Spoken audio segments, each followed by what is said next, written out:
The moment na mag-search na sila sa scripture, wala silang makikitang kahit na isa man lang na verse na magsusupport sa Sunday worship. Wala. And then the question arises in their individual mind. Tatanggapin ba natin tong katotohanan na hindi naman to sikat, unpopular? Kasi nga yung sikat ngayon is Sunday talaga. Almost all the world. No? Sunday talaga. No? Yung kanilang araw ng pagsamba. Ngunit ang nasa Biblia, ang katotohanan is Saturday. It is Sabbath.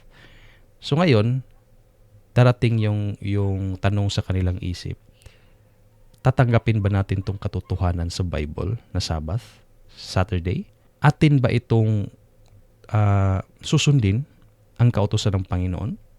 Or magpapatuloy na lang tayo doon sa sanlibutan? Patuloy na lang nating sundin yung kautusan ng tao. Bakit tao? Kasi nga wala sa Biblia.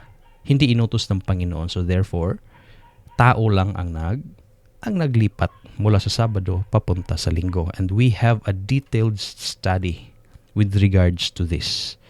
And bibigyan lang natin ito ng separate episode para sa detailed na pag-aaral tungkol dito.